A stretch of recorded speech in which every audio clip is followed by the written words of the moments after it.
everybody. Hey. Do y'all hear me? Hi, Maria. Welcome to the room. Do anybody hear me? Put yes if you hear me. Let me know if you hear me, people. I can't push forward if you don't hear me. I just want to make sure doing a mic check. Hey, Nunu. Hi. You hear me? Yes, that's what I'm talking about. Come in the room. Hi, Trinette. Hi. Hi, Maria. Hi, Trinette. Hi, everybody. Come into the room. Listen, I don't know if some of y'all missed it last week, but we're gonna get into it. We had fun. We had fun last week. Just to recap, we talked about some real powerful stuff, right? We talked about codependency. We talked about passive codependency. We talked about active codependency and how that looked. We talked about narcissism, narcissistic personality disorder and relationships, and how that works in the world with codependence, right? And then we had somebody even come on and say something real powerful, like I am a codependent. You know, when people proclaim it, right, and admit who they are, you know you are running the spirit through the room. So we had a wonderful time last week, and I'm sorry if y'all missed it, but if you hear, welcome back to, again, the very next event that we have on this 8-week series. Hi, Kayla. This 8-week series where we're expressing codependency and narcissistic abuse recovery in its truest form. But, you know, before we go forward, let's do maintenance, right? We have to do maintenance because, you know, people's been registering to the email. Not to the email, I'm sorry, to the website. People been registering to the website. I've been having a lot of wonderful responses to the website. People have been coming in and taking the codependency assessment. And it's been a wonderful, I thank everyone. The support has been beautiful. And I want to thank everyone. So while we do maintenance, let me share a few things with you, because not everybody know all the places that they can find me, right? So you can find me, of course, if you're already here on YouTube, you can find me on YouTube, right? I'm going to put that in the comment section. And, you know, we want people to be able to find me in the platforms that are comfortable for them, right? Comfortable for them. Because you may not use YouTube. You may not use YouTube as often. I don't know. You know, who knows, right? You can find me on YouTube. You can also find me on Facebook. I got a codependency support group on Facebook. I implore everybody to get involved with that codependency support group. It's a real beautiful way to keep in touch with everyone, right? I'm going to put that up there in the chat room. I'm also going to put my Instagram page. Go on Instagram. Find me on Instagram. You know, it's up to you, entirely up to you. That might be a place that you're more than comfortable in reaching out to your peers. So, hey, you can find me there, right? I'll be having a lot of content going up regarding codependency and narcissistic abuse recovery. And you can also find me on Twitter. Yes, sir. Yes, ma'ams. You can find me on Twitter too. Absolutely. And guess what? A lot of people registered to the Eventbrite. Okay, go on the Eventbrite page, touch the Eventbrite page, get in there, touch the Eventbrite page and get reoccurring notifications for the codependency, narcissistic abuse recovery event group in the Eventbrite page. No less, I just started something very, very beautiful the other day, which is a TikTok. Now, let me tell you something. I'm going to do TikTok. Let me tell you why I'm going to do TikTok. My kids think I'm going crazy. I'm going to do TikTok because I am going to put up a bunch of funny skits regarding codependency. You know why I'm going to put up funny skits regarding codependency? Because sometimes you have to you gotta be kind to yourself. You got to be kind to yourself. You got to take yourself lightly, right? And you know, having codependency doesn't mean it's the end of the world. Having codependency doesn't mean, you know, I got to be serious all the time. I got to be dreary. I got to be mean. I got to be upset. I got to be just, an unfun person. And that's not true. When you recognize who you are as a person, then, your afflictions don't bother you,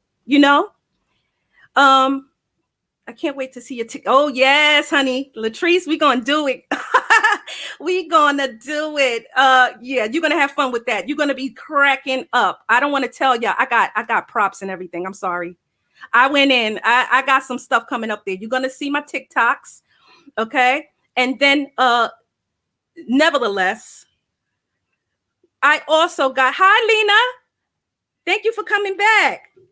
So I also got the website, right? Go to Coach Ivy Rewind. You don't necessarily, I would love to donate to your Cash App. Do you have a Cash App or Patreon I would like to support? Well, you know what? I'll let you know when. If you come back to the next one, I'll definitely have that up. I don't do this for money, people. I do this because this is my this is my life. This is my passion. Okay. Just so you know, but thank you. Thank you for saying that. I do appreciate your support on that. And then, so let me tell y'all something. Take the codependency assessment and see how you feel about it. You may not actually be codependent, but it's a fun little assessment to take. Right. And there's some people who took it and they're waiting for their results. And let me tell you, it's coming. Don't even worry about it. It's coming. Okay. Last but not least, you cannot tell me. I gave y'all so much information of where to find me. Y'all got more information where to find me than my own family. My own family. Okay. Florence would know that, right? Florence, you that's a family member. Y'all got more than enough ways to reach me. Okay. I gave y'all all of it besides my phone number. You know what? Oh, wait a minute. Oops. I do have a phone number. It's a business phone number. Guess what? I'm going to put it out there. 8 to 5. 8 to 5. 9 to 1 on Saturdays. Do not call me beyond that. When I'm watching my sitcoms, we're going to have a problem. Okay. I just wanted to say that. But more importantly, if you just want somebody who's going to be able to support you, thank you, Lena. I know I'm doing great. If you want people if you want someone to talk to who can support you, if you're looking for a coach, definitely send a message to the email or send a message by way of the business or a call through the business line, and someone will reach out to you right away. So let's get down to the meat and potatoes, because we have us a show today. A couple of people asked for this. They wanted to know about narcissistic parents. More importantly, they wanted to know about narcissistic mothers. And a lot of people aren't just trying to get information about narcissistic personality disorder because they were in a significant, intimate relationship with somebody, but rather they grew up with their mother being somewhat narcissistic or a father being narcissistic. And that's a very important topic for them, right? So we're going to cover that today, okay? And we're going to also get into our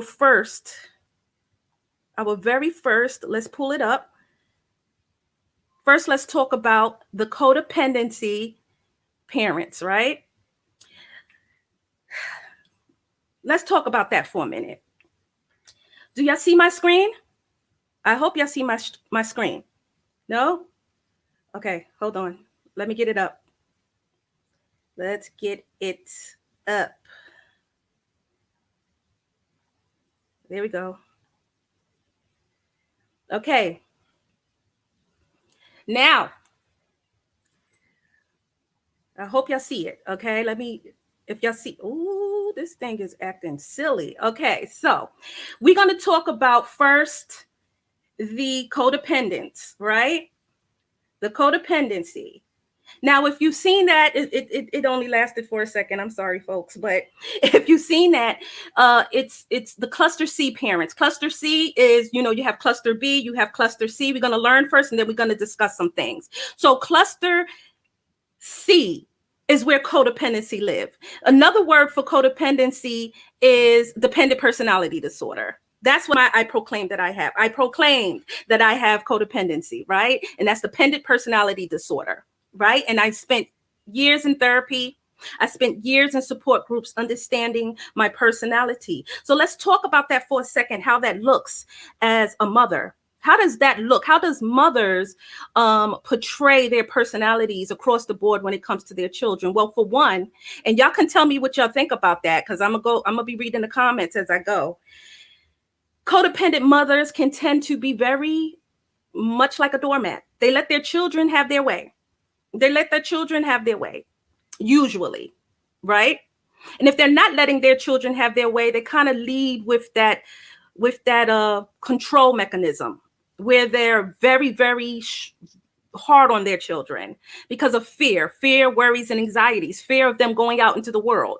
So they can either be a doormat and let their children just have their way completely, run the house completely, do whatever they want, go out with their friends, just really no rules and regulations. Or they could be the kind of codependent parent, right, that don't let their children have any friends, don't let their children go absolutely anywhere. They want them to stay in the house at all times. Go, stay in your room, play your video games, but you're not allowed to go outside. You're not allowed to have friends. I'm sorry. I am too nervous. I'm too nervous about what may happen if you leave this bubble that I've built for you. And that's how that looks as far as a codependent mother, right? Codependent mothers can tend to also neglect their children when they're in an intimate relationship, because they're spending a lot of quality time or merging with their significant other. So that can tend to get to that as well, where a codependent mother might find she's neglecting her children. She's not putting her children's best interest first, because the person that they're putting first, the codependent in their life, would be the significant other. That can also happen. So the children can have the run of the house while the codependent is tending to merge with their significant other. Feel free to ask questions on that, because we got quite a show coming up today. We also have a guest coming. We have a guest coming in today. She's going to have a big reveal for you guys. You're going to love it. Yeah. But, so let's talk then about, let's get into codependent fathers. A lot of people had questions about, like I said, parents, right? And let's talk about what codependent fathers do in that atmosphere. Codependent fathers can be very, very lenient as well. Very lenient. They don't want absolutely no discipline in the house. They want their children to be free-spirited. Do whatever you want, right? They can tend to be very emotional men. Very emotional men. They put their children's best interests first, absolutely, but they do not set rules. They don't feel the need to set rules. Okay? So the children can be cussing in the house, tearing down the walls, drawing on furniture, my goodness. And then, the codependent father would be like, it's all good. It's all in fun. It's all in play. So no rules set, no boundaries set. That's what codependent fathers look like in the world. Okay? They also can be controlling as well. When they control, right? It's just really to control and secure that child from leaving the home. They're worried about the world. The codependent's main worry is the world outside of that house, right? I don't want my child leaving that house. I don't want my child getting in trouble. I'm afraid what will happen if my child leaves the house. So that's codependency in a nutshell. Now let's talk a little bit. We're going to go into narcissist. Okay, we're going to talk about narcissistic parents. Okay, and that would be a cluster B. Let me show you something really quick. I hope I can get this thing to work. Okay, let me know if y'all see my screen. Okay, I'm going to share a little something. Tell me if y'all see my screen. Yes, no, maybe so. Okay, yes, okay. Let's go into it. So.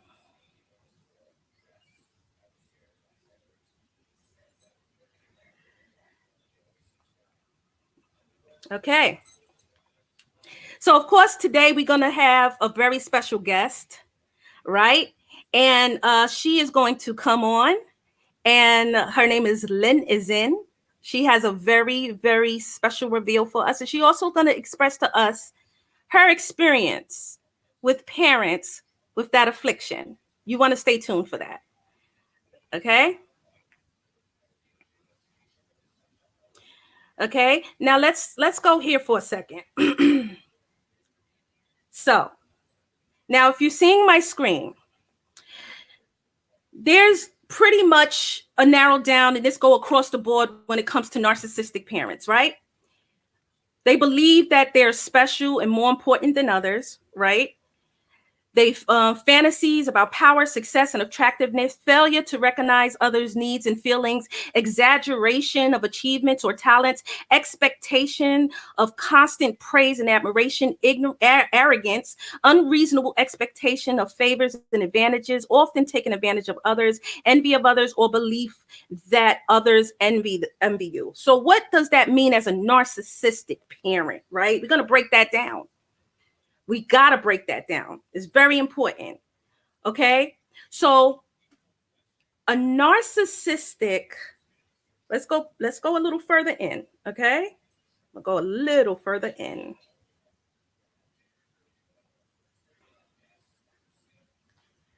Let's talk for a second about narcissistic mothers. Let's talk about that. Narcissistic mothers, it's taboo. It's taboo. Why is it a taboo? Why is it a taboo? Do anybody want to explain that? Why I get to explaining it? I know people are kind of shy. I can't ask people to do more than they want to, but I'm gonna get into it. The reason why narcissistic mothers is a taboo is because society has us believe that a mother is attached to her maternal instinct when she brings a child into the world. So therefore, a mother is perceived to be nurturing, coddling, playful, nurturing, happy, bringing up the child, helping them with their first, first stages of life, basically. Just an all around happy mother. That's the perception that people have in their head about mothers, right? So when a mother is a narcissist, it's taboo. It is completely taboo when a mother is a narcissist, because nobody wants to fathom or even believe that it is possible for a mother to harm a child, for a mother to neglect a child. It's impossible for them to believe that. Nobody wants to really think that there's a woman out there who is not being maternal, who is not embracing their maternal instinct, right? And giving to the child. So that's why it's a taboo statement. It's taboo to think that a mother can be a narcissist. So what does that look like in the world? Well, a narcissistic mother, okay? Let's get into that for a minute. When a narcissistic mother has a child, in the very first stages, it's really not a problem, especially when they're very young. Why? Because the child needs the mother. So the mother actually love bomb that child, right? That child need the mother. The child idolizes the mother. The mother is the god to that child. So that's perfect narcissistic fuel for a mother, right? So the very first stages are awesome. It's not uncommon for a narcissistic mother to just dote on her child in the beginning, right? From birth to roughly 5, 6, 7 years old, depending on the person. So they can really, you really won't see that narcissistic mechanism in them at all in those first stages, at all. But then as time persists, right? Time persists. If the mother happens to have another child, that's when you see the real stuff play out. That's when things start to get a little murky, right? Because then the whole narcissistic mechanism that goes into place is it's always black and white. It's always them versus us. It's always splitting. It's always splitting. So it's impossible, almost virtually impossible, for a narcissistic mother to love on both children at the same time. So then one gets the short end of the stick, and then the new baby gets the love bombing. So the older child ultimately ends up getting discarded or neglected. That's how that looks as narcissistic mothers. That's how that mechanism play out. God forbid they have three. God forbid they have three.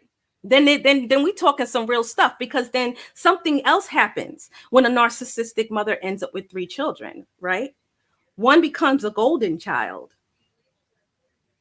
The other becomes a scapegoat. And then one becomes invisible. What does all that mean? What does all that mean? Well, of course, we know what a golden child is, right? One child gets loved on and doted on and praised, and nothing they can do is wrong, and right. And then the other child, that's my mom, the three children's. Yes, Lena. See, yes, yes. And then, of course, you have the scapegoat, right? And what does scapegoating mean? Well, scapegoat means that one child gets blamed for everything that goes wrong. So let's think about that, how that works. For example, let's say the child who's the scapegoat, they usually are the ones who a lot was placed on them. So it can be an older child or a middle child. So a lot of responsibility was placed on that child.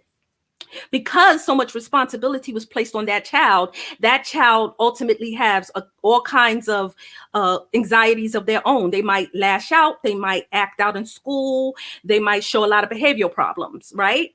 And then, so when maybe let's say the school gets involved because they notice the child behavioral problems, instead, when the school gets involved, the parent will punish that child severely for bringing attention to the household. So instead of them recognizing that the child is acting up due to their own, what they're doing to that child or what's going on in that household, they would just simply blame the child for all of the wrong or all of the bad things that's going on with the family, or when things are not right, they would just lash out at that child, blame the child for everything that goes wrong. It's not uncommon also for a narcissistic parent to blame children or one of the children for a divorce. Okay, like how can a child have that much power? But a narcissistic parent may tend to blame a child for a divorce. Okay, something as powerful, something as big as that. Can you understand how detrimental that is on a child mental progress? So it's hard. So that's a scapegoat. So then there's always one, and sometimes it could be a middle child. 9 times out of 10 it is, because they become the invisible child. And why do they become an invisible child? Well, you know what? This child usually watched the discarding and the neglect or the abuse happen to the older child, and then the middle child would watch as maybe the younger child get doted on and is the golden child. So they have this sense of equilibrium between the two, and then sometimes they go out and renounce or disenfranchise or reject, right, or rebel on the parent that, on the narcissistic parent. So they rebel, right? And because they rebel, that's a form of narcissistic injury. The narcissist parent will act like they don't exist. You don't exist in this house. You're just living in here. I have nothing to say to you. Okay. That's how it usually is. That's how that setup goes with the narcissistic mother. Right?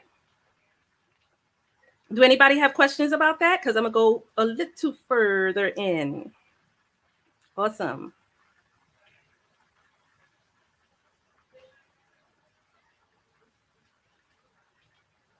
Well, we talked about what they do to affect a family, but let's get into that more.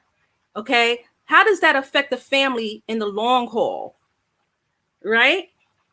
It can cause some of the biggest generational curses, and that's what this show is all about. Codependent mothers can affect a family for generation and generation and generation. As bad as a narcissistic father is, If he's not in the household, if he doesn't live permanently in the household with those children, a child can ultimately may actually come out fine, right? But when you have to be raised by a narcissistic mother, it can cause it could cause generational curses. Why? Because all of, like I said, all of those mechanisms, the disregard, the abuse, scapegoating one of the children, love bombing the other. What happens when you love bomb one child and you scapegoat the other? Well, let me tell you, it causes triangulation. It's a form of triangulation, which cause a rift, okay, between the kids. Not even the mother. The mother implemented that, but the children ultimately hate each other and don't even know why. They have absolutely no reason, no idea why they hate each other. But it's the parent causing them to hate each other, using different mechanisms to make one don't like the other. They'll size each other up, right? The narcissistic mother may go to one and say, well, why don't you do what your sister's doing? Your sister is going to a university. Why you don't want to do that? You're stupid. You're crazy. You should be more like your sister. Okay. They'll compare them to each other. And then, of course, the one who's being scapegoated or disregarded or treated badly will definitely hate the golden child or the one who's being treated a lot better. And then it forms a rift. So when you think about generational curses, you have one generation right there. One generation right there. And then when they have children, there's no unity within those that cousin umbrella. There's no unity. They grow up actually not liking each other. So why would they bring their children together? And even if they did, it would seem almost phony. All of it is caused by one individual. And people don't even realize it, how one person can destroy relationships across a family structure. That's crazy, right? Yeah, she did a lot triangulation. Yeah. Lena, yeah. Mm-hmm. Uh-huh. Your father was like that? Absolutely. I mean, I don't think they can eat. The mechanisms don't change. Isn't that something? People can grow up. People don't even have to know each other. I don't have to know you. You don't have to know me. If I grow up in a family with a narcissistic patriarch or matriarch in the family, we can all say the same story. Right? We can all have the same story. Oh, yeah, Lynn is in? Yes. We can all have the same story. The mechanisms don't change. They go into the family unit doing the same thing. So if they have more and more children, it's ideal for them because they can play this out in that household. They can play all the simple dramas in that household. It's fuel at the end of the day. They're getting all of their divine fuel in the household. They get to be idolized and worshiped by the golden child, right? And then the child who they have triangulated or disregarded or treated a lot badly doesn't really care for them very much. And guess what? They know it. And then guess what? It's still fuel. You know why? Because it's sadistic fuel. You could love me or hate me, either one. I'm feeling good about this. Okay. It's fuel at the end of the day for me. I get to cause a little drama. I get to make y'all hate each other as siblings. And then I get to swoop in, right? I get to swoop in like a referee, right? And then, oh, y'all don't do that. You see how that works? I'm tired of the drama. I understand, Lena. I understand. It's so unfortunate because the drama don't stop, sweetheart. These people grow up.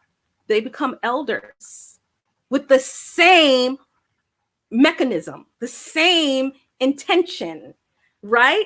It is not uncommon. I've met people who are older now, right? Their parents are in senior centers, okay? And They'll say, I really don't want to go see my mother at the senior center because the last time I was there, she asked me why, you know, why I don't have, why I don't have kids and why I didn't get married. And she's comparing me to my sister who has, a house full of kids. And I'm really sick of it. They don't stop. They don't stop. It's relentless. They can't help themselves, you know? So they can destroy a generation. Think of those cousins now, what we was talking about, when those children grow up and have children of their own, those cousins are disenfranchised from each other, right? And then they have children. Then when you take a look at, 2 or 3 or 4 generations in, it is not uncommon for nobody to know each other after the third or fourth generation after the narcissist. Don't know them at all. It is not uncommon. Especially the one child who got away, especially the one child who has renounced that mechanism, has, disenfranchised themselves from that family unit and said, you know what, I'm so sick of this. I'm going to move. I'm going to do what I need to do for my own family. They end up putting this big gray rock up and have no contact with any of the family, not the parents, not the siblings, not their own siblings. So then when they have children of their own, their children don't know anyone beyond that family structure. Generations gone, disseminated. I hope I explained it where we can understand it better. So yeah, a mother can do a lot of damage. Let's talk about narcissistic fathers and how they play out in a family structure. What's really funny about this is this different types of narcissists. We all know that, right? We all know that. But if you happen to have a covert narcissistic father, a covert narcissist, they're not typically grandiose. So what does that mean? They can end up staying in a household. So you can actually grow up with your father in a household and he can be in that household for a very long time. Covert narcissistic men don't typically want to leave the family structure. They do want to be around that family structure and raise their children in the family structure. They want to stick around. So it's not uncommon for a covert narcissist to have a long lasting relationship, 10, 15, 20 years with a significant other and have children in that union. And with so many types of narcs, it's kind of scary. It is, Lena. It's kind of scary. It's kind of scary. I mean, and they all have their own little workings and their wires, how it works, but they all share a lot of the same things in common. Once you know what the common thing is in terms of the fuel and wanting to be idolized, and they're worried about what people think about them. They all have some of those things in common, and then some of them are a little less crazier than others. It's a stair step to crazy. So a narcissistic father, if he's a covert narcissist, I think they're more dangerous than a grandiose narcissist, because they can stay in that family unit and wreak havoc in that family unit, and then they do the same mechanisms as we discussed with the narcissistic mother, which is they triangulate the children amongst each other. And what's really sad is young girls, they want their fathers. They want their father's affection. They want their fathers, even young boys, but the young girls even more. They want the approval of their fathers at all times, So when a father is kind of triangulating them among another, maybe sibling, another sister or something, it could be very hard on a young woman. It could be very hard on a young woman or a young girl in that family structure, because you start to look, you want your father's attention, affection, and you want his approval. So guess what? For girls, this is very trying, because they go into the world and one or two things happen, right? They go into the world and one or two things happen. They look for their father in the men like their father, right? They look for men like their father, or they look for men totally opposite of their father. But if they're looking for men like their father, or they renounce relationships, they're really bad in relationships and they tend to be narcissistic, they're a little narcissistic themselves, or codependent, where they look for relationships like those fathers, right? Because it's familiar for them. So when they get in these relationships with these kind of men, they happen to know that a covert narcissist like their father would stick around for long periods of time. And yes, he may be abusive, mentally abusive, physically abusive. He might call me ugly, stupid, treat me horribly. But you know what? I can move in this. That's a codependent.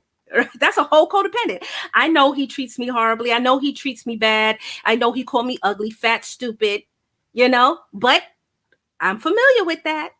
I'm totally familiar with it. I get it. I understand how that works. And that's the kind of men they seek, unconsciously or consciously.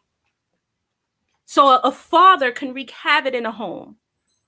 And then, of course, we spoke about those generational curses, right?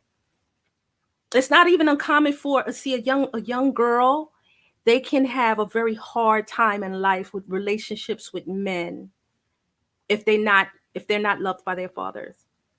It's the same thing with young boys and their mothers. They can have a very hard time in life. How they see and perceive the world can be very altered. It can.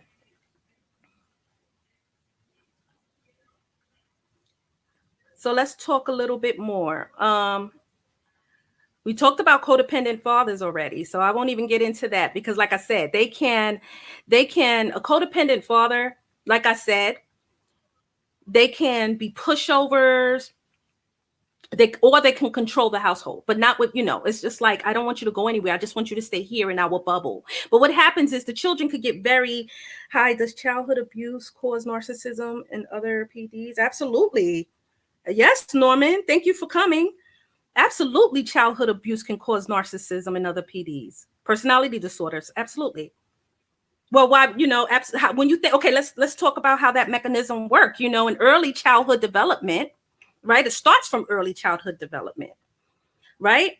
The way we start to perceive the world, and when our brains start to function and develop, right? The very one primary person or two primary people, is it a high risk to develop it? High risk meaning what exactly, Norman? Is it a high risk to develop narcissism? What are the chances to develop a personality disorder if you're abused and neglected? Good question. You throwing these questions. I like you, Norman. Come back. Don't you go nowhere. You're gonna be, I might have you up to speak too. I like you, Norman. The chances are very high. But let's be honest. You can have a child, right? You can have 10 children who grew up in abusive family structures, right? 10 children. 10, all with the same mechanisms, abuse, neglect, whatever. 6 of those children can go on to be quite normal people. Do you understand that? Isn't that crazy? 6 of them could go on and be quite normal, right? 2 of them may turn out to be codependent, and the other 2 may turn out to be narcissistic. But are we talking not typically? I'm talking about cluster A personalities or cluster B personalities or cluster C personalities, which can be an umbrella of different types of things, not just codependent, but you're talking about antisocial personality, right? Or things of that nature. Typically, someone who is a narcissist has a parent that is also one. I've heard. Absolutely, Norman. Absolutely. When you think about that, a parent, you're going to either emulate your parent or totally despise them. You're either going to become who your parent was or make it your life purpose to never be like them, right? And then that could cause, so you can either be a narcissist, if you're going to emulate who your parent is. Why? Because it's as you're growing up, that's a place of comfort for you. That's your familiarity. You're familiar in that space. You're familiar in the working of that. So you know how that works. So if you're a young boy and you feel like your father was every bit an alpha and he ruled the house, but he was a narcissist. What you think the young boy going to grow up to be? Narcissistic, right? So NPD is a recognized mental health issue. It is rarely diagnosed. Yeah, it is rarely diagnosed. As a matter of fact, in the Diagnostic Statistic Manual, the last very 5th edition, they said that 1% of the U.S. population is has narcissistic personality disorder. But guess what? I think that is understated. And I mean, I'm sure there's doctors who can say, a lot of psychologists say that, a lot of therapists say that it's understated. That is an understated statement. You know why? Because never, ever, ever, ever, ever in a million years will the narcissist, very rarely, the 1% who went into a therapist office or a psychotherapist office sat down and said, I'm a narcissist. And that's the 1%. The rest, which we sure is a bigger number, would never admit that they have a problem. Absolutely not. It's not happening. Okay. Yeah, I understand. That seems too less. Absolutely. You know how many people can honestly say that they know a narcissistic person? I mean, a lot of people this is growing. It's a growing trend. People are meeting these type of personalities. So how is it 1% of the U.S. population? When you think about it being 1% of the U.S. population, that would mean that I would have had never meet one in a day in my life, right? The chances of me meeting one would be, 1 to none, right?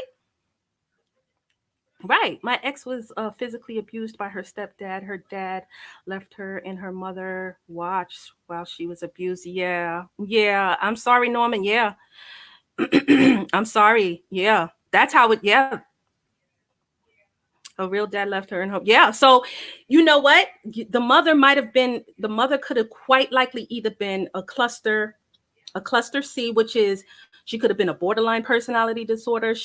That's cluster B, but she could have been a borderline personality disorder. She could have been a codependent, right? She could have been a histrionic, right? And a lot of these women tend to be, and she could have been a passive codependent. And passive codependency, we know what that is. They'll let the man rule the house and they become doormats. So women in that, situation, children born in that situation, it could be a quite dangerous situation if you're a passive codependent, because if the woman don't understand and she gets into a relationship with an abusive, dominating man, she may not stop when the man is abusing the children. It's quite unlikely. She would have to really do some soul searching and get out of that situation. So yeah. Mm-hmm.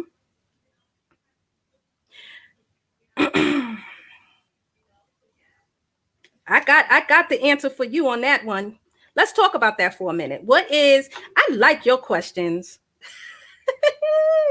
You gonna make me work today, huh? Well, that's good, because I want to work. Let's go to let me share something with you. I want to share something with you because I cited a website and I want to kind of go into the differences. Norman, you are doing me a salad here. Let me pull it up.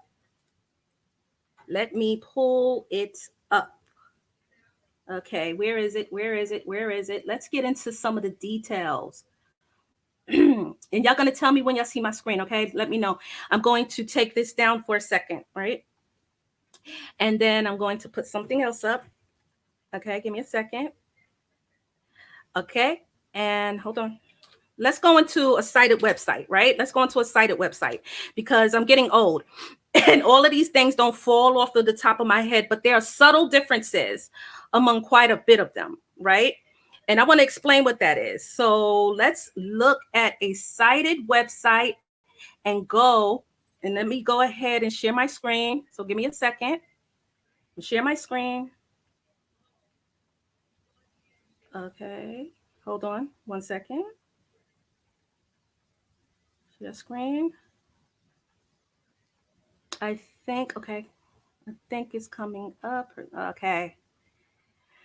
All right, let's take a look. Let me know if y'all see my screen. Y'all see my screen? I'm also going to come into full. Let me know if y'all see my screen. Do y'all see my screen? Okay. All right. So let's talk about this for a minute because Norman, he had a great question. Let's look into that. Let's go into borderline personality disorder, right? So a borderline personality disorder can be impulsive, risky behaviors such as having unsafe sex, gambling, or binge eating, unstable and fragile self-image, unstable and intense relationships, up and down moods, often as a reaction to interpersonal stress, suicidal behaviors, threats of injury, intense fear of being alone and abandoned. And you know what? Let me tell you something, Norman. This is very important, okay? Let me tell you something, Norman. That's a very important thing right there. Intense fear of being alone and abandoned. That is the reason, and like I said, subtle differences, but that is that's one of the main reasons why a woman would sit back and let a man abuse her children, because intense fear of being alone, right?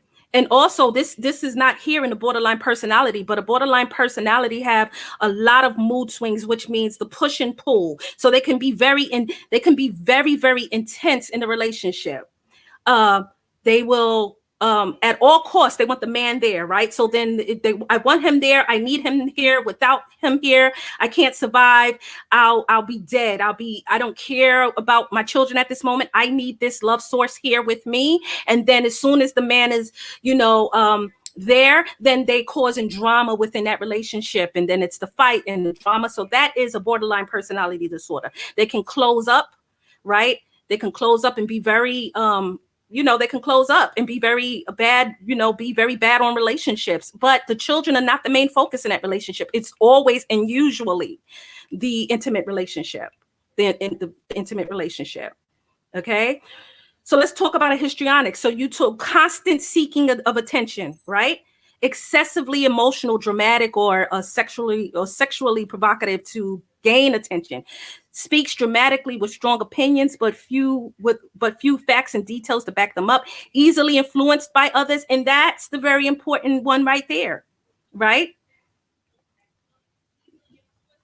Easily influenced by others, could be easily influenced by a relationship, a young man in a relationship, or a guy who's beating on their children, closing their eyes, and then of course thinks relationship with others are closer than they really are. So they'll say, I'm in love with this man and he's in love with me. I gotta put up with this, but that's not actually the case, and yes, borderline personality disorder people, well, you know what, they're part of the cluster B, yet, but they do have empathy. I think the only one who don't is the narcissist. They have cold empathy. They do have empathy, but they don't tend to use it like a codependent would. Okay. Last question before you carry on. If it's an illness, they can't help it, right? Unless they get help. Right. Well, that's beautiful that you asked me that, Norman. Can they get help? Yeah, they can get help. Absolutely. Well, it is determined. It is said that narcissistic people don't tend to have don't tend to do really well in therapy. Narcissistic personality disorder, sorry, they don't do well in therapy, right? um but codependents can do very well in therapy. Yes, they can. Which is another word for DPD, which is the dependent personality disorder, right? Histrionics can do well in therapy. Yes. Borderline personalities can do well in therapy due to having some kind of empathy. If they can self-actualize their life, if they could get to a place where they say, I see what is wrong with me, the work is pretty much done. Not typically, Norman. No, not typically. It's either one or the other. However, you can have well, you know what? Yeah, in some instances, right? Yeah, in some instances. Because when you think about codependence, when you think about narcissism, right? It's not uncommon to have a grandiose narcissist, right? Which is that's his main thing. He's a grandiose narcissist and shows some traits of somatic, right? And yeah, so you can have maybe my antisocial personality disorder who can, with some codependency. Absolutely. Absolutely. Yes. Yes, thank you so much for giving me hi Aisha, thank you for coming. So yeah, I mean, that's it in a nutshell, people. I'm going to share my screen to something else because we're not done. We're not done. We're not done. We got quite a couple of things else we want to share, right? So we're going to go back into um code so we spoke about codependent fathers. So this is the beginning of what I would like to say, an introduction.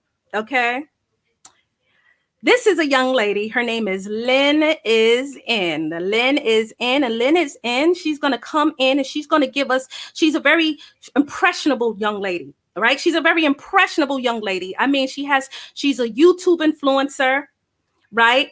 She's a ray of sunshine. Okay. And she also is a young woman in her early 20s who have experience and have this really intuitive understanding about narcissistic and codependent parents.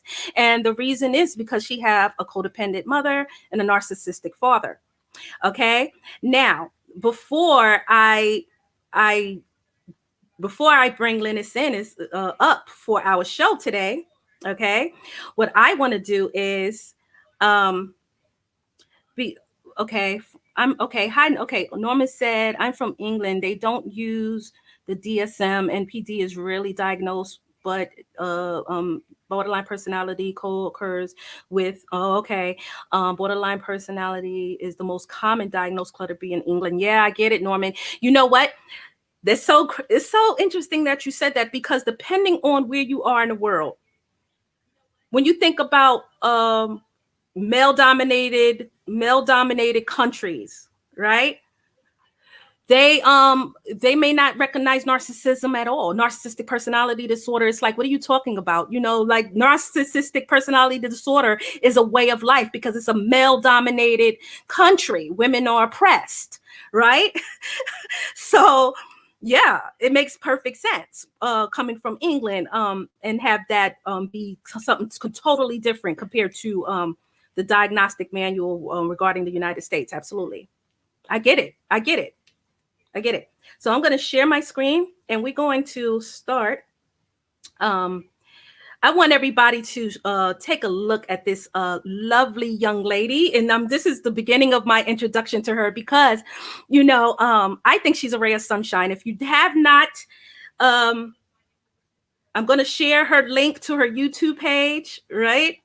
And but I want you guys to take a look at, let me know if you see my screen. This is Lynn is in, and then we're going to bring her up to the panel. So let's go ahead. Do you see my screen, people?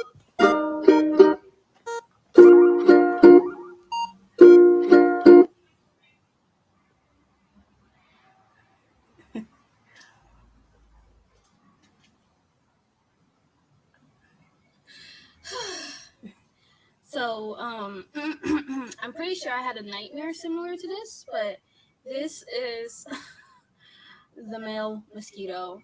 Oh my gosh. And they're just in abundance in Georgia. And I'm so serious when I tell you this. This is not even the biggest one I've seen. I've seen one the size of a head, and that's not me being dramatic, unfortunately. So he's a long-legged boy. I do not see his. I don't think male mosquitoes have. They don't suck blood. Only females. So just take that as you will. Let's see if he'll let me boop his butt. It's a very important distraction. Boop. Oh, he likes that. He's a nasty boy. Boop. I'm sorry.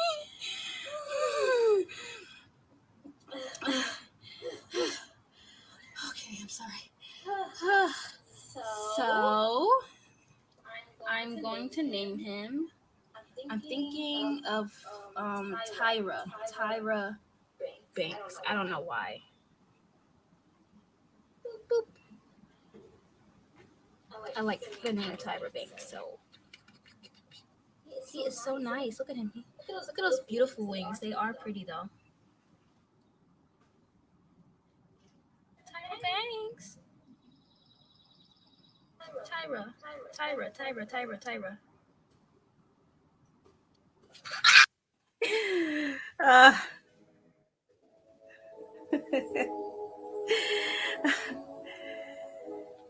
Okay. Well, listen, people. I was introducing a segue to my guest. Lynn is in. I sent you a link to the StreamYard, and if you press that link, I hope you can. Let me know if you can press that link, and you could come into the room. Okay. Hold, add to stream. Okay. I hope I. Do you hear me, Lynn? Do you hear me? I hear you. Hi. Awesome. Thank you for coming. How are you doing today? Oh my gosh, like I'm blessed to be alive. You're blessed to be alive. I love it. I love it. I want to say that I do enjoy watching your videos. You're a ray of sunshine. You're gonna do some mukbang, as these young Nah, kids I mean do I these think days. so. I hope you do a mukbang. I would love to see you eat a bunch of food. You think you could do that? I think so. I mean it's very lucrative, you know? Well, Linizin, thank you for showing up to me, showing up and discussing your experience with a codependent parent and a narcissistic parent, right? But Mm-hmm. before you go into that, I understand that you have a big reveal you wanted to Oh, express to everybody. yes, yes. Sit down, hold your Okay. horses. This is gonna be very shocking, but the big reveal is that I am your daughter. What? Yep. Yes, indeed, everybody. Lynn is my very own daughter, and you know what? I wanted to bring her up. Okay. Mm. Um, Yeah, Norman, thank you. Hold on, Lynn is in. Yeah. It's most under research and is because it's a new illness. Wow. Yeah, yeah. Thank you, Norman, for sharing that. You're absolutely right, and thank you for giving all. You know what? I would like I want to put. I'm gonna go ahead and put that up there. Thank you. I'm gonna pin some of your wonderful interactions in the group, Norman, because you're just awesome. If you want to Yeah. come up after Lynn is in, Norman, you certainly can come up and talk. It would be awesome to have you up. So, Lynn, you are my very own daughter. That was the big reveal. Thank you for expressing that. Mm-hmm. And Mm-hmm. I want to thank you for coming because this was very big for you, right? Yes. Yes. I mean, yeah. But yeah. Yeah, having a mother who is professing her codependency and then having to Mm-hmm. go through all of that, through therapy, and then also coming out of relationship with your father who is have a narcissistic personality disorder. I know Mm-hmm. it's been very challenging for you, right? Yes, it has, but it's a learning experience, like all and every experiences are. Yeah. So let me ask you something. When did you first realize that you had parents with this emotional affliction, the cluster A, cluster B affliction, mental personality disorders, your mother being a codependent and your father being a narcissistic personality? When did you first realize that? Mhm. Can you give us an example? Well, yeah, from a very, very young age, actually. But it was especially apparent when you two were going through the final part of the separation. Mm, You know, it mm-hmm, was really obvious to me that, these mm-hmm. two people aren't really wrapped tight, you know? So now I know what it is. Mm-hmm. And of course, you had to experience um, all of that drama when it goes to court procedures, right? And Mm-hmm. a narcissistic parent will put a person through quite a bit in the courts, and Mm-hmm. you had to experience all of that as a very young child, you know. Yes, it was like worlds. It was a war, Yeah. WW3 up in there. WW. I like that. So, can you think of a scenario where your father or myself might have handled some things differently? Oh, yes, most definitely. Norman, listen now. Now I'm gonna go ahead and unpin your comment because go ahead because he said that you might be a narcissist, Linizin. Hey, you never know. You never know. I do have some tendencies of a lot of things. Um, but in this house, that's a whole like offensive thing to say. Mm. So you touched me, Norman, deeply there. But actually, I would say, could you please repeat that question again? So when do you So can you think of a scenario where your father or myself handled two things very differently, right? In Mhm. terms of our personalities, of your scenario that you can think of? Oh, oh yeah. hmm Mhm, So on one hand, mhm, it was pretty obvious when I was really young that I had learning disabilities, mhm, and I had it tough. Dyslexia, dyscalculia, all of the, little impairments that comes with early education. mhm, And I do still struggle with those things.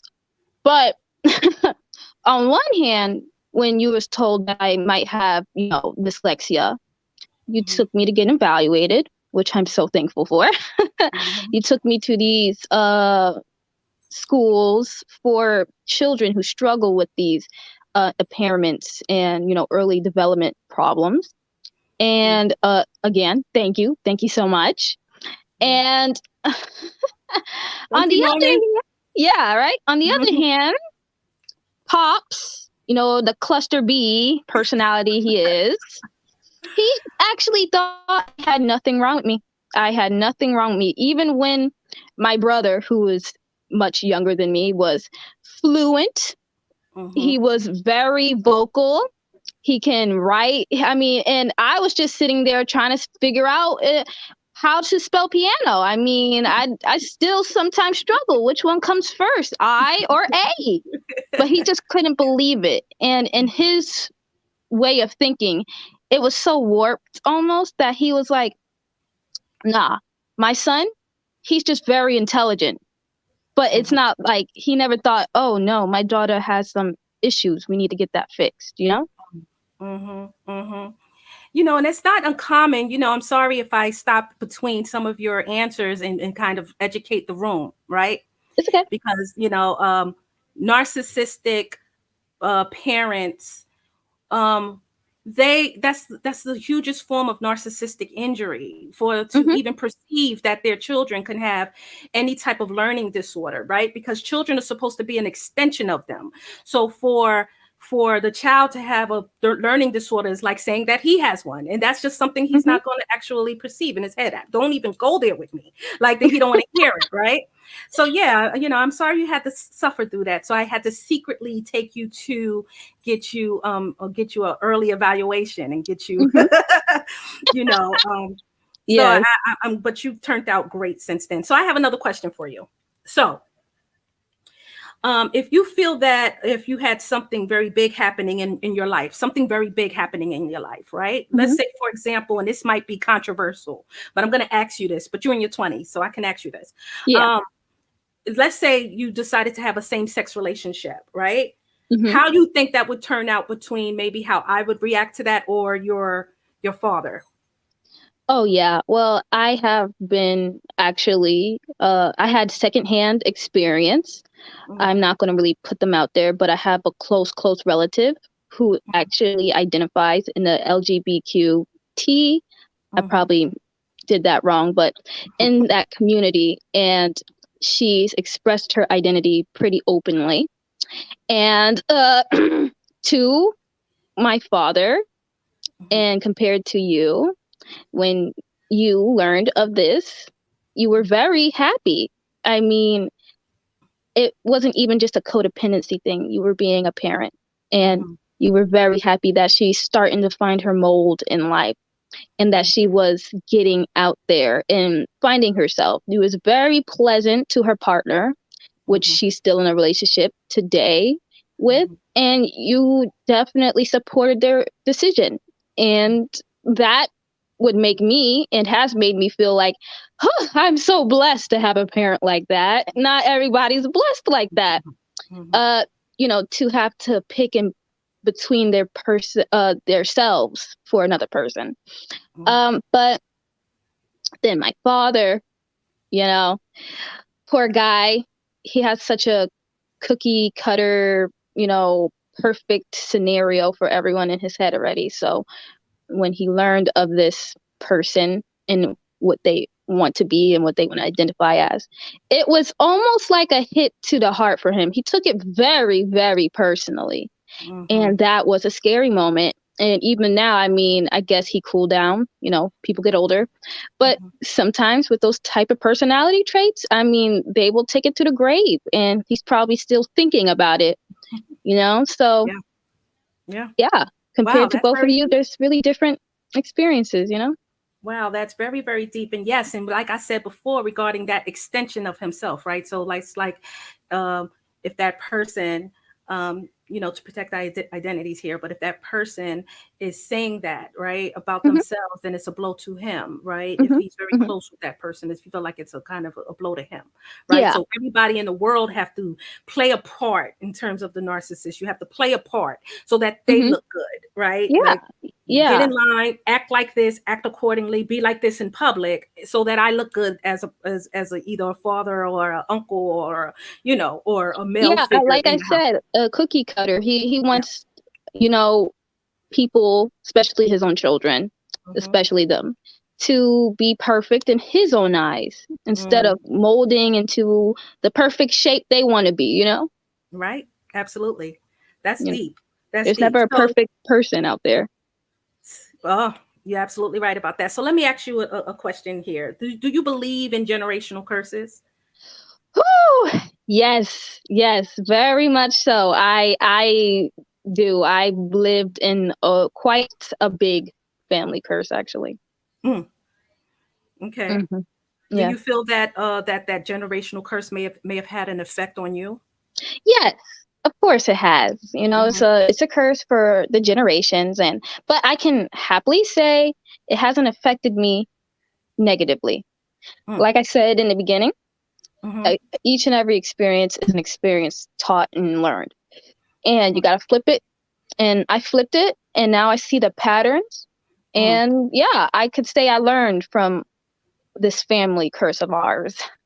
Do you feel like it's part of your own intuition, or do you feel like it's part of your own empathy? Like, where do you think that started? Like, do you feel like that there was like something sparked in your head and said, this is the kind of person I want to be in the world, right? Hmm. Like, Oh yeah. mm-hmm, So it was both. It was both because I took I can admit that I took a lot of the steps that made me me because I seen it secondhandedly through your perspective and through mm-hmm, all the other people, the family curse, which is a female family curse. I seen it through all their perspectives. But when you branched out and became independent and took that plunge, it really, really ricocheted. It made a difference for me. So mm-hmm. yes, it was a little bit of intuition, a little bit of empathy, but mostly it was just me taking a step back and learning as children should do. Awesome.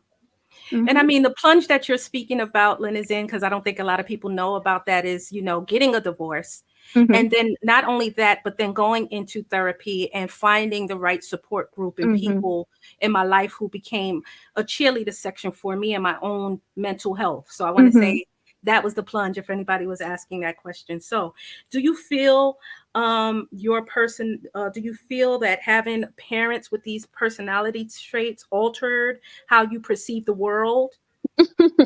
Oh yeah. Oh yeah. Well, I can definitely give you an example on that, but here's how it's going to be. With the personality type B, my father, Mhm. I can now point out a person who's like that. He is my father. And now I learned so much and I'm so educated by your teachings and your practices. I can tell a narcissist from a narcissist. And Mhm. having that basic ability from telling, who's the narcissist in the room, it has put me in great, great circumstances and really took me out of a lot of potential dangers. And I really Mm.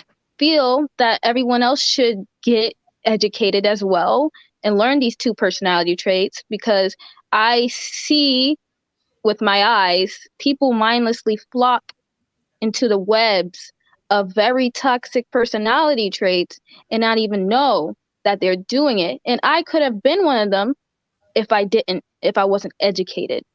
And my personality C parent, hi, that's Uh-huh. you.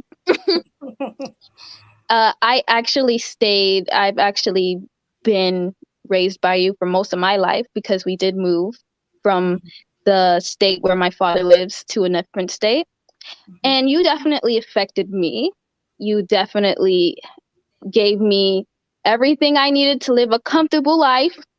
But I would say your codependency has manifested into me. I'm not codependent, but my personality, and that was being a yes person. Mm. I became a yes person, and now I know, ooh, this is not the place. The world is not really good for yes people. And I had a whole embarrassing situation that happened recently that because I'm such a yes, nice, I'm being nice to people, and it got the best of me, you Mm. know? Mhm. But, my father taught me a great lesson who to avoid the personality uh, types and how not to get caught. Mhm. Mhm. And my mother taught me codependency and how to be a nice individual, but also start becoming dependent. I mean, I Mhm. said dependent, independent for yourself. Mhm. So Mm. definitely I had best of, well, I can't even say I had best of both worlds, you know? That's good. And that's also good that you can even say you learned something out of that, right? Being not having to, having you was pretty much the child with the equilibrium, right? And you the middle child. Oh So you God. right, so you right. So one was a scapegoat, maybe one was a golden child, but you was able to use your intuition and your intuitiveness, your Mhm. empathy, and you Yeah, my watched invisibleness came as a benefit, invisible you know? your invisibleness came as a benefit, right? So you also learn something about yourself in that same dynamic, right? And Oh you're able yeah. to use what's good and what's bad about, both parents and apply Yeah. that to your world. So it did alter it, but for the better, right? Yeah, I always turn these type of situations that should be grim. A lot of kids in my circumstance, they end up in bad relationships. They end up in bad places. But the important thing is to take these circumstances and not become the circumstance. Mm. And I refuse to say I'm a victim of these narcissistic disorders, these codependent disorders, because I've learned and I made it a part of me in a positive way. Hmm. Very, very interesting. I'm gonna get to your questions in this very last question, Norman. This very last question that I have for Len is in. So Len is in. Hmm. Um, what advice can you give people, especially in your age group, who's going through, who identify themselves in families where their parents, they may not even know the parent is narcissistic or even codependent, but they find, if they're hearing this, they can Hmm. see some very similar traits though that resonate with them and their parents, right? Hmm. What advice do you think that you can give them for the future? Well, I can give them the best advice I can give them because these personality traits manifests and develop in so many different ways. A narcissist can be so different from the other narcissist, and a codependent can be so different from the next one. So, Mhm. what I can give these children, the youth, these people who experience this, um, just pursue happiness. It just really wraps into my normal ideology. Pursue Mm. happiness. And sometimes, there should never be a point in your life where your happiness is because it's through someone else's happiness. You should never let anybody live vicariously through you. You should never live vicariously through anyone because Mhm. this is a very independent experience, which is life we live in. Mhm. And you should take these parents of yours and learn how to not, you know, circle Mm. that around to your future Mm. children, to your future friend group. Like I Mm. said, you are your own being Mhm. and be your own person and Abs- be strong. And I don't want to be like, don't be a victim, but Mhm. as long as you're strong, you're doing it. You're surviving, you know? Yeah. Yeah. I Mhm. love it. I love it. Lynn is in. Lynn is in, everybody. Thank you. Norman said great advice. Thank you for showing up. Lynn is in. You are always welcome to come in and give us grown folks some sound advice that we can all use, because the children is the way of the world. And you know what? Mhm. When children, when this is for the room.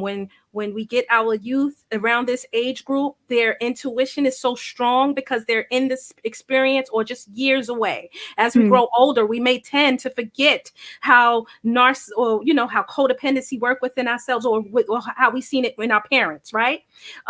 We tend to forget, or we tend to just get used to it, Mhm. right? But Lynn is in. You did an awesome job. Everybody said thank you. We love it. Thank you, Coach Thank you, Ivy. everybody, for this Thank you so much. experience.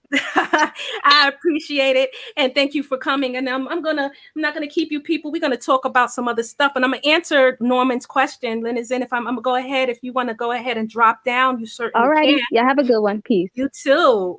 Thank you for coming. And I'm gonna get to Norman's question. Norman has some very, very interesting questions. He said, if Lynn is in, if you're still in the room, Kalo is giving you a clap. Thank you, Kalo, for coming too. And you know, you know, Norman, you posed two very two very interesting questions. Let me get to it real quick. If my mouse decides to work anytime soon, let's get to it. So the first one, I'm gonna pin that in the room. Lynn is in saying thank you to everyone. We had fun with you. I tell you. Oh, so is it possible for children to be narcissist apps? Yeah, well, that's the beginning of their early development, and they can certainly start to become narcissistic, right? You'll start to see the traits in children. You start to see that in adolescent. You start to see them portray behavioral problems. You start to see them act like bullies. You start to see them act selfishly in the classroom. You start to see them shift blame, play the victim. Okay, so absolutely, it could definitely happen in children and this early development, because narcissistic personality disorder starts the beginning of it starts in early childhood development between the ages of maybe 2, 3, or 4, right? If they have been either neglected, abandoned, abused, or by a parent, right? Or a number of things, or have a narcissistic parent, as we said, right? And then, can a scapegoat and a golden child both make narcissists? Well, yeah, you know what? We already know a golden child can definitely make a. Let's start with the golden child. The golden child can certainly become narcissistic naturally. Why? Because they were a golden child the whole entire time. They were loved on. They were love bombed, right? So then they grow up thinking, I'm entitled to all of this love. I'm entitled to everything I get. Give it to me. It's mine. I deserve it. Because they were taught that as children, right? So they go out into the world thinking that everything in the world is theirs, and the parent made them feel that way, right? Or they could have been so sick of that love bombing, so absolutely sick of it, right? Having watched maybe their siblings get abused or neglected, and they have a personality of their own, right? Because children can turn out differently. They can surprise us, right? And they could be out of, like I said, out of those 10 children, they could have been in that group of 6, right? And can still turn out quite normal and renounce or reject the way that parent raised them and said, I'm not even with it. I'm not going to be, I don't want to have anything to do with that. You made me the golden child. You made me better than my siblings, and I didn't like it growing up. Okay. And they may not typically be narcissistic. Now, the scapegoat child can absolutely still become narcissistic. You know why? Because they were beat up on, right? So they had to grow a thick skin. They had to learn how to project. They had to learn how to dodge assaults, right? So they can end up having a different way of thought of the world and say, you know what? I don't care what anybody say about me. It's all about me, right? It's all about me because I've been beat up on, and it can turn to be very, very narcissistic, right? Or they can grow up being codependent, right? Being part of that cluster C, where they can gain worries and anxieties. And I mean, you just don't even know. They can end up becoming doormats because they want to be loved. Yeah, the list goes on. So they, they get into relationships that is familiar to them. Yeah, so that's was familiar to them in terms of narcissistic boyfriends because of who their father was, like stuff like that. Okay.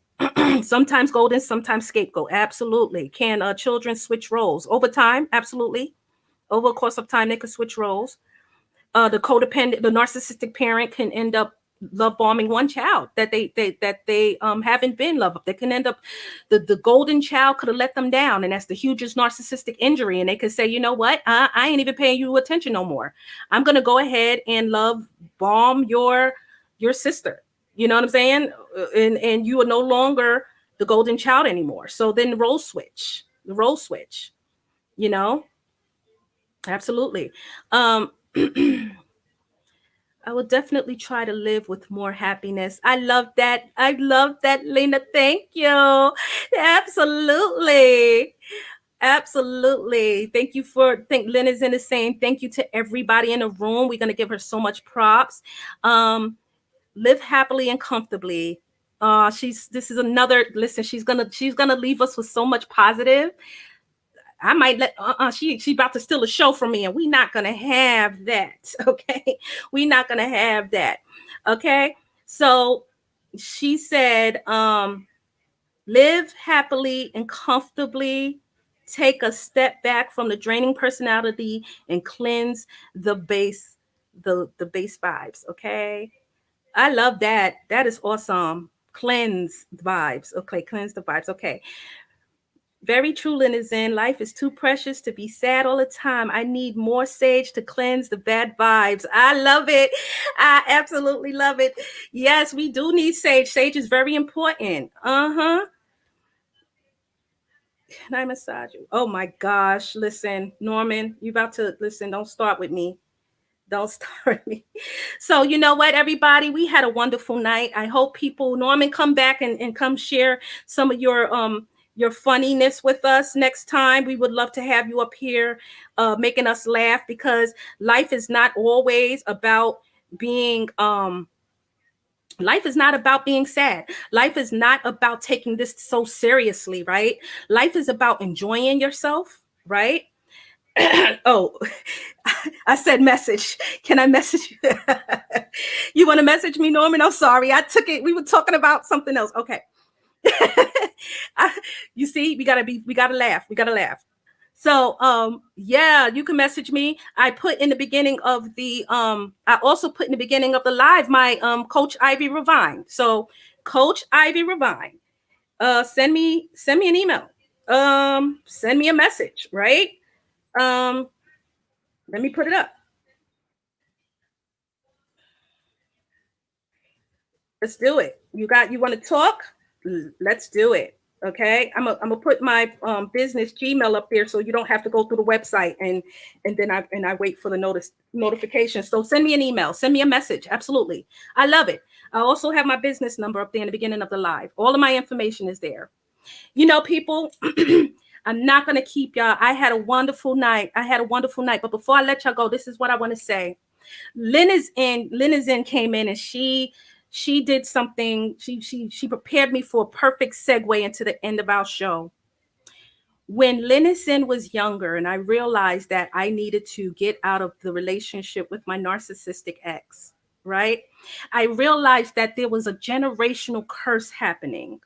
But I didn't realize that generational curse not until a very unique situation happened. A very unique situation, because children are resilient.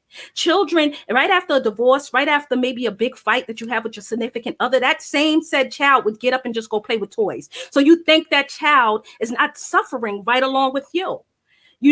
Or it ain't until the children go into school and then have behavioral problems, right? So I knew that my generational curse was almost about to start. Almost about to start. And it was a scene, it was a moment, right? When I took I took her with me. I took her with me to the hair salon. I want to share with y'all a poem. This is the most powerful, most one of my biggest poem. Like, this poem is special to me, so don't laugh at my poetry, okay? It's not a rhyming one either, but it's the moment I realized that the generational curse existed, and if I didn't do anything about it, it will go on and go on and go on. So yeah, some people don't know that I was a poet before I was anything else in the world. I was writing poetry since I was 11 years old. So I'm gonna share a poem with you guys, and that would be the segue, the ending. Okay, not that one. That would be the ending of my show. Okay, but I'm gonna share a poem with you guys, and then we can go from there. I hope you guys like it, but I'm about to get it up for you guys. So let's see, where is it? Where is it? Okay. Hold on 1 minute. Hold on. No, no, no, no, no. Hold on, guys. Don't go anywhere. Okay. Okay, I think I know what I got to do. My drive. Okay. Here we go. Let me know if y'all see my screen. Do y'all see my screen? So I had this tradition. Since my daughter was born, I would take her with me to the hair salon. And then I would lead her down these never-ending roads or mirages of beauty where eyelashes are happenstance and the scent of leave-in conditioners were the jitter juice to Jezebels and Jolly Grandmas. Mixtures of Jerry curl juice and no live relaxers had no one relaxing. Women dancing the melanin out of their hair follicles, frolicking and tossing gossip of one another like frisbees. By the time she was 8 years old, she would begin to mock the women in the salon by the grace of her walk and by her vanity as she would approach mirrors. So to even up the score from the time that they cut the umbilical cord to this sassy little diva edging to grow entirely too fast, I adopted this weird habit of telling people she was 96 months old. She was 96 months. And it pleased her because 96 was a number that she just learned how to divide in groups of 4 using her colorful barrettes. So on her 96th month on this earth, my daughter asked if she could have her hair done. I said, you know what? This may actually be fun. The hairstylist wash, pressed, pulp pig styled. When she was done, my baby said, Mommy, am I pretty? I said, of course you look beautiful, baby. She said, no, Mommy, now am I pretty?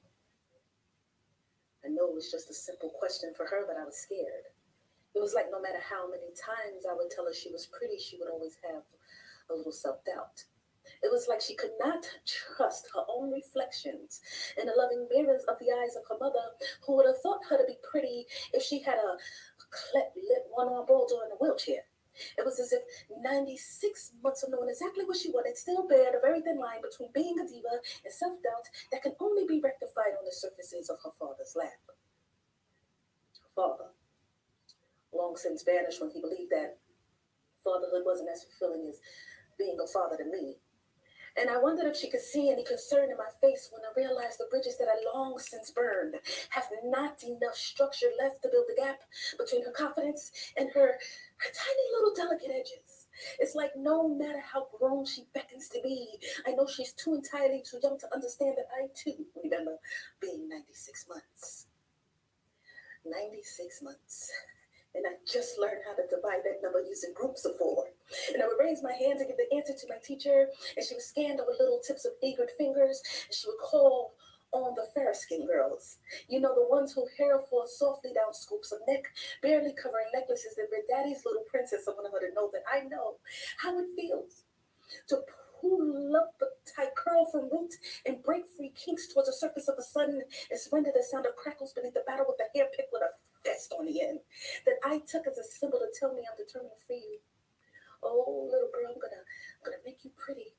I'm gonna save you from the kissing of the teeth that your mother makes when she sits you in between her legs and part your inquisitions into straight, perfect lines, and then twine your disappointments into the one agonizing braid at a time. I wanted her to know there were times There were 96 times to be exact when I dreamt of a God of heaven and earth to twirl my hair into the same kindness of my delicate heart. Oh, I want to let her know that I too long for my father. To sneak up behind me and tie a little gold necklace around my neck that symbolized my line in a throne in a kingdom that he intends to build for my mother. I want her to know that I remember being 96 months. And as she waited for an answer, I said, you know what, little lady, cross your legs, because that's how ladies sit. And I wondered if she could see me secretly die inside. It was like karma and deja vu assassinated me at the altar of evolution. The moment I had an opportunity to change a circumstance that reminded me of my very own mother, instead I chose to respond exactly like she did. When on my 96th month on this earth and my mother sat me between her legs and this deep sighs of frustration, along with Dex grease, lubricated my scalp, I asked my mother, Mommy, am I pretty? She said, yes, baby, you're beautiful. I said, no, Mommy. Am I really pretty? She said, sit up straight. And now as I'm grown and I got a little lady of my own, I know exactly why she did that. To prepare me. Because no matter how many times I would have asked, I probably would have never been fully assured. But from 96 months to 96 years, even if I thought myself to be the prettiest, there would always be somebody prettier. But the key is sit up straight, cross your legs, be a lady. Continue to divide larger and larger groups of numbers until you come up with one unique number and then live within it. Because one day you will look into the mirrored reflections of your own daughter's eyes and you'll find, oh, so that's where my true beauty exists.